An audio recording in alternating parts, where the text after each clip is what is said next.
Welcome to NSA New Mexico Speakers Corner. I'm Gail Rubin, a past president of the National Speakers Association New Mexico chapter. So pleased to bring you these conversations with New Mexico-based professional speakers. I am one of them, and TK O'Geary here with me is another professional speaker here in Albuquerque, New Mexico. So glad to have you with us, TK. Glad to be here, Gail. I'm so glad you're doing this. You call yourself the geek who speaks. What does that mean? Well, Gail, I started off working with a professional and technical company, and the company found out that, thank goodness, through Toastmasters, I learned how to speak a little bit about what I was doing. And they couldn't remember my name, and they would say, go get that geek who can speak. And I ended up being able to talk to people about the technical side of the geeky things that I love to help people work together better. Like spreadsheets. Tell me about spreadsheets. Well, spreadsheets were a turning point in my entire career. I wanted to be a veterinarian. I loved animals, and I wanted to make a difference in animals. So I put together this huge spreadsheet about what it took into grad school, what were all the statistics, and what your grades needed to be in your finance and your background, your experience, and how many applications and how many people were accepted and how many years it took to get in there. And I ran the numbers, and yes, I could get into grad school in 8.34 years. So I was so frustrated with that number, and I was talking to my dad on the phone one weekend, and he said, when are you coming home again? And the next time I came home, he had invited the statistician over from the Air Force Base, Stan. Stan went over the spreadsheet with me, and the whole time he was saying, well, this is clever, that's interesting. You could make a living at this. This is neat. Well, it took me a while to get through that, oh, I can make a living at this. And through that experience, I realized that I had a direction that I thought was my direction, the direction, and I actually found out that I could do even more because I understood how to take numbers and passion and story and what is it that is your direction to make it happen. So a spreadsheet just completely changed me into an analyst, a risk manager, and a person who can say, it's okay, I can make a spreadsheet out of that. So as a professional speaker, who's your target audience and what do you focus on with them? When I started off in my career, I was actually behind a computer thinking all I needed was a computer. And fortunately, I had a coworker who tricked me into going to a Toastmaster meeting. I learned how to speak, and the next thing you know, I am working with the government, the Air Force and military, up to the general level. And I'm also working with first-line people, the first managers, the first-level managers, and the captains. I also worked with the Department of Energy. I've worked in healthcare settings. So it's the very, very top, helping what is it that you want to do, kind of the vision-setting activity, and how will you know you're on track, and how do you share that vision and engage everybody. And then it's the first-line management level, is how do you work through the people.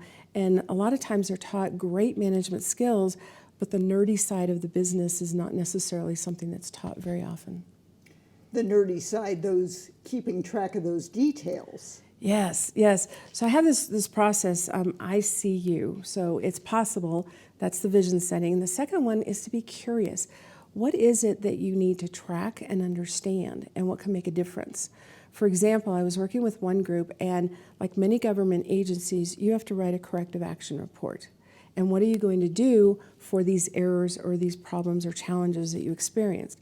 Well, through COVID, a lot of activities were just blanket accepted. So you didn't have to do an interview to qualify somebody for, benefits, let's just say.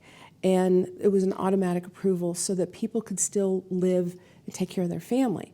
Well, when the quality assurance came about, some of those things that you uncovered during a benefits discussion were missed. So the corrective action report was, how are you going to make sure that doesn't happen again? And the first logical response is more training. Well, more training isn't going to fix anything if somebody was given the blanket approval to just go ahead and let people get benefits. So it's being the right way about being curious of what you're looking at. So would you say that leaders are not curious? I would say leaders are busy.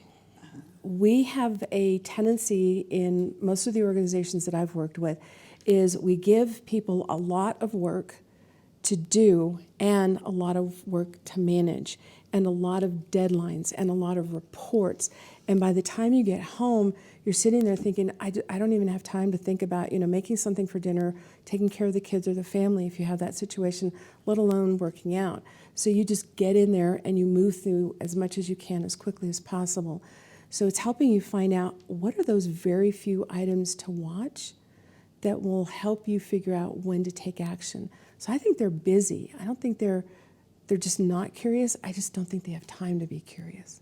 So what kind of tools do you teach about that can help people be curious and, keep track of what they need to keep track of?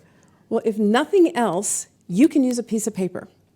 You can also use a spreadsheet. There's many software programs out there like Excel. So if you have nothing else than that, if you have a large organization with a lot of data to manage, then you likely have an IT department who can help you figure out how to pull out exactly the numbers you get. A lot of times when I go into organizations, it used to be when we saw paper, the stack of paper would come. In fact, I was talking to one guy, and I walked into his office because we were trying to find out what were people doing with these reports. And he shut his office door, and he had 3 towers of these reports behind the door and a 4th one starting. And he said, I don't know what to do with it, but I figure somebody's going to let me know when I need to look at this. So we're overloaded with data. We got to turn it into what's the right number to look at and what's the right information. And you tie that to what is it you're trying to accomplish. And then helping people understand how they know that the organization's on track. So they don't have to keep asking the leader or asking somebody else. It's like, are we doing okay? I don't know. If you've got the right indicators showing, like when I worked at Motorola, we had 2 measures that were on an LED light going into the manufacturing floor. Everybody knew where they were, knew where the organization was. Nobody had to come in and let them know. They had a brain. Now you have a personal story in your personal life about how keeping track of these kind of details can help somebody facing a medical emergency. Absolutely. I've had the opportunity to help out a number of family members, and I was tracking, like they recommend, track your vitals. What's your pulse, your blood pressure, and your temperature, and some other things, right? And how much water are you taking in? So heart issue, emphysema, and already 2 visits into the hospital, 3 emergency room visits, and they said track everything. And it was my husband, and we were tracking his pulse. Now, a person's pulse is not supposed to be at 130 or 140. It's not a good place for a body to be ongoing.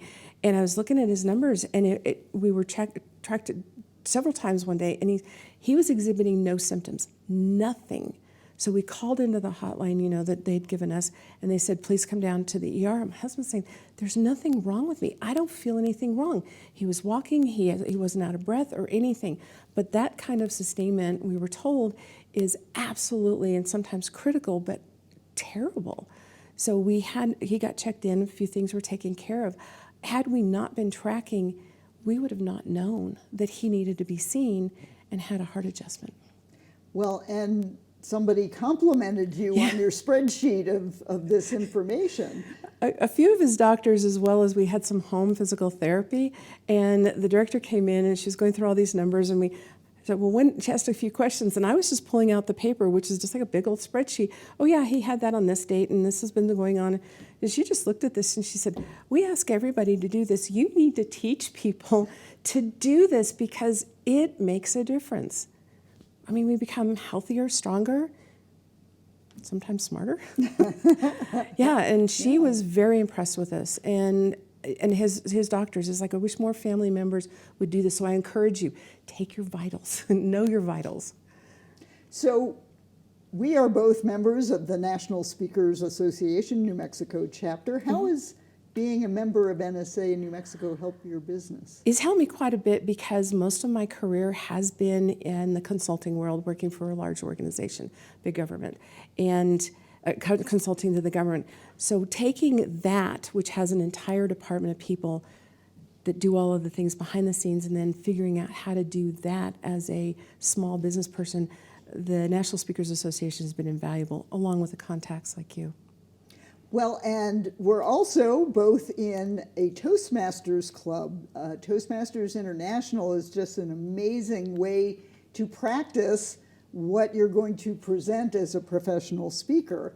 And we're in Albuquerque Challenge together, which is an advanced club. But TK is also, she was an international director for the worldwide organization. So say a few things about Toastmasters as well.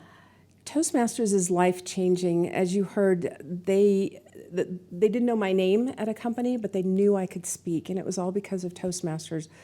I couldn't read an audience. I didn't understand how to connect, and I would make things way too long and too detailed. I thought everybody loved about how you get to a number. They don't. And Toastmasters helped me connect. It launched my career in places I never expected. I've trained internationally because of the skills that I've learned there, along with the skills that I do use as an analyst. So I encourage everybody, find a Toastmaster club, one that fits your skills and your interests. It is life-changing, career-changing. It's wonderful. Albuquerque Challenge is a great club. I love it. Yes. And your company is called TKO Performance Group, yes? Yes. So my initials, TK O'Geary, TKO, and everybody kept teasing me about that. In fact, there was a bullpen in one area. I would call down, and there was just one line. This was a long time ago. And they would holler, "Hey, it's TK," and the whole room would yell, "Oh." So my entire life, there's always been this TKO, and the TK started when I was young. The O is from my husband's invitation to marry him. And the interesting thing is, all the work that I've done, it's okay to say, oh, I'm a performance excellence consultant. Yeah, we need somebody to create a process excellence office. So in all of those career opportunities, performance is always what I worked on. Getting into the small businesses, getting into the individuals, now not working for a large consulting organization. When I say to people, oh, I'm a performance excellence consultant, they say, what do you do? Yeah, so that's how Performance Group came along, because there are a group of us that help you. And TKO also stands for Technical Knockout. And working for a technical services firm, they just chuckled at that.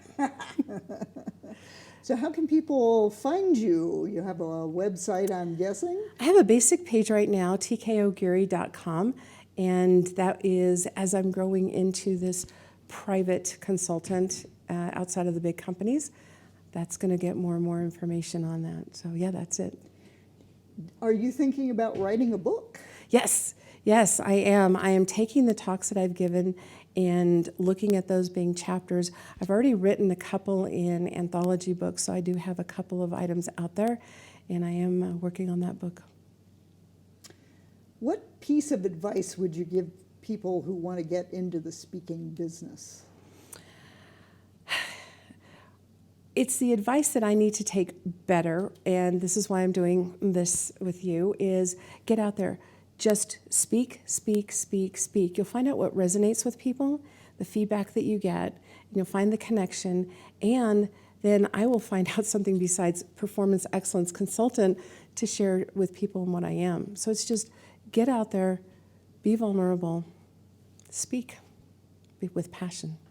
And that brings us to our midpoint break, where we're going to transition over to the speaking stage, where we're going to hear from TK, give an example of some of her speaking skills. And I would like to also suggest that you go and check out my website, Gail Rubin, at agoodgoodbye.com. I speak about dying and planning ahead for end-of-life issues. You know, one of the things about our life is that humans do have a 100% mortality rate, but less than 30% of adults do any end-of-life planning, and that's wills or trusts, advanced medical directives, pre-need funeral planning, and TK sitting here thinking, I don't want this leading into my talk. But I just wanted to give you all a little sense of what I talk about. And definitely NSA New Mexico has been very helpful in furthering my career as a death educator, because let's face it, a lot of people don't want to talk about death, but I put the fun in funeral planning. So let's take a short break, and TK will get on the stage, and we'll hear a little sample of TK O'Geary speaking.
My name is TK O'Geary, and I had the opportunity to travel to Germany to do some training. A friend of mine and I were doing the training, and we both got into Frankfurt and had an afternoon. And the worst thing to do when you're in a new city is to spend it either in your hotel room or the lobby. You want to go out and see something. Our flights would be moving on to Turkey the next day, which is where we were going to go train. I had remembered being in Germany a few years prior with family, and there was a great place south of Frankfurt to go see this huge vat. So we found the train station, we bought our tickets, and we got on what we thought was the right train. We knew this was south, and we were heading south. We had just gotten off a plane from the United States to Frankfurt, and my fellow coworker actually fell asleep, which I was ready to do, but I was too curious to watch and see what was going on. What was interesting about this train is up on either side, above the windows, there was a map that showed you where you were going on the train. As we pulled into a station, I thought that was kind of quick for where I think we're going. And then it was another station, and we pulled back out going the direction we came. I flagged down one of the people that worked on the train and took a look at our tickets, and he took a look at us. We were going in the wrong direction. We were on a train going 2.5 hours north rather than 30 minutes south. We got to thinking about what was our objective, what were we wanting to do, and fortunately had the wisdom to say, what's up there? And we found out it was a quaint college town that had wonderful bakeries and terrific restaurants, and my coworker and I had a great afternoon and went back home. This is no different than when you're running an organization, nonprofit, commercial, government. It doesn't make any difference. What is it that you want to accomplish? What are your objectives? If our objective was only to go south to see this enormous vat, we had a plan to go up 2.5 hours, go all the way back down, and then head back down. We would have had 30 minutes, and it wouldn't have been an enjoyable afternoon. If your organization is stuck on the wrong objective, you might miss big opportunities. Our objective was to enjoy the afternoon. So we adjusted our vision. We knew that it was possible. In fact, that's the first part of a 3-step process that I have for organization. I see you. And I is for it's possible.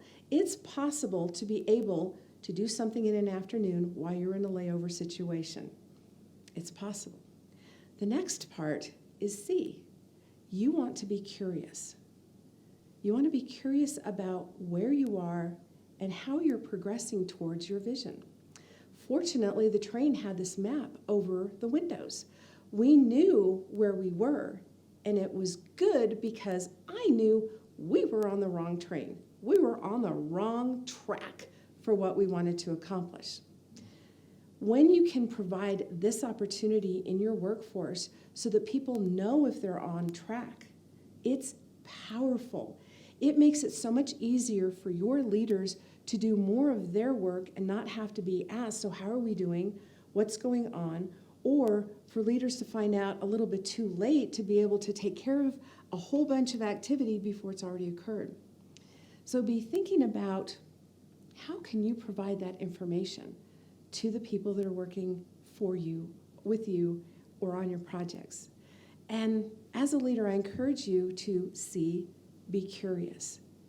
What is the best measure, the best indicator to let you know that you're on the right track as an organization or as a group? You know, so often we see the big posters, you know, this is what our company does, this is what our objective is, this is what we're all about.